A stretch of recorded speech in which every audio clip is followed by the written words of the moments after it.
A lot has happened with Amazon's interpretation of Lord of the Rings, and it would appear that they are actively running damage control for the Rings of Power.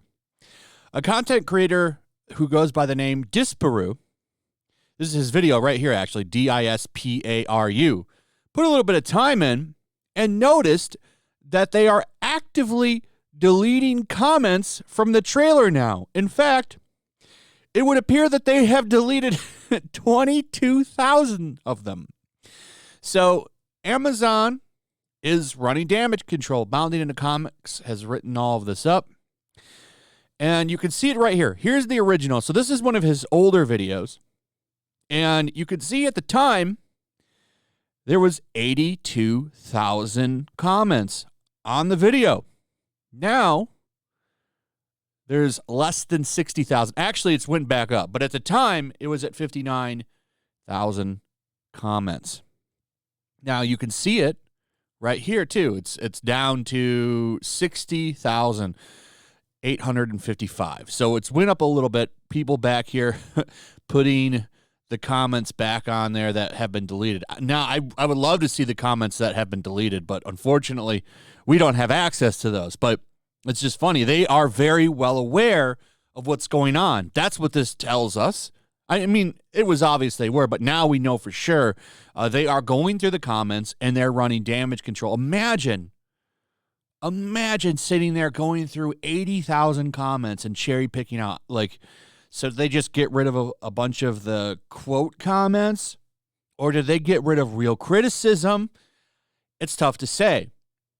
But either way, it's pretty damn funny, the lengths that they're going. And they've been running damage control since this came out, particularly through the OneRing.net, who have been their little simps ever since this dropped. And it's just funny to me. So this is really interesting to me, seeing them do this. And I'm wondering, I'm surprised, first off, they didn't turn the comments off. So that must be what they're doing. So instead of turning the comments off, they're just going to run damage control on them. They're actively monitoring this video. Very funny to me. And they're not done with this franchise, as they've also bought the rights to The Hobbit, thanks to the MGM deal. So there was something strange with The Hobbit versus Lord of the Rings. MGM, from what I understand, had the rights to The Hobbit, and they worked with New Line Cinema through a deal to get those movies made. Well, now that Amazon owns MGM, they now own the rights to The Hobbit. Following the acquisition of MGM Studios, Amazon Studios has gained more complete creative control over the film rights of The Hobbit and more of Middle-earth, opening the door for future Hobbit spinoffs and more. And this was confirmed right here. Amazon bought the entire MGM kit and caboodle, including #Hobbit distribution rights. This is going to get more interesting. No, that means it's going to get worse. So I would imagine what's going to happen here is they're going to do this. They have, 5 seasons of this fucking disaster coming.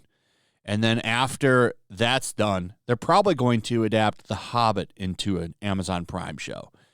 And then I would imagine whenever the bidding war for the actual Lord of the Rings trilogy comes up, they're going to dump money into that and then remake that as well. And then imagine remaking that, by the way, because those movies are pretty damn perfect and they still hold up. They're almost kind of timeless. And now you're going to remake them. And the only difference is you're just going to add identity politics, basically. That's it. But then critics will hail it as better. Oh, it's much better now. We got a lot of identity politics in there. There's black dwarves and elves, so now it's just better. Peter Jackson, fat bigot is what he was. Enjoy Amazon's new, better version. I find this hilarious. And this dumpster fire just somehow manages to just keep going. The deleting comments thing is incredibly hilarious to me. So good job, Disparu, for doing this. I'll link his video in the description if you want to go watch it. I think this is funny and kind of sad. You know, you have one of the greatest franchises of all time. That's exactly what Lord of the Rings is. And this is how you waste it. You turn it into a Game of Thrones clone and basically call your detractors bigots and don't really address anything. And you just focus on the identity politics. All of their promotional material has focused on identity politics, an agenda. Oh, it's so great because it's diverse and diverse and diverse and diverse and diverse. I've said it in a previous video and I'm going to say it again. Anything that's used that kind of market strategy, can you name one that worked? Where that's all they talked about? Can you name one that worked? No. So they've all failed. Just like this is going to fail. It's going to be a dog shit show. Nobody's going to like it except for the shills. And it's going to be hilarious to laugh at. This is literally the Lord of the Rings Last Jedi moment. So let's see what happens. Anyway, the damage control continues. I've been laughing. Let me know what you think about all of this in the comments below. Also, if you would please like, subscribe, share the video. Make sure you're still subscribed. Hit that notification bell. And I'll see you guys on the next one. Peace. Also, if you want to help support the channel, check out my Teespring store. There's a link in the description. You can find some merchandise in there that you might want to check out. Also, make sure to follow me over on Twitch. I do watch parties, play video games over there. They're always fun. Follow me over there and come hang out. Also, make sure you subscribe to YellowFlash, my other channel. There's a link to that in the description as well. I do a lot of live streams over there that I don't do on this channel. Usually smaller and a little bit more personal. So make sure you follow me over there and sign up.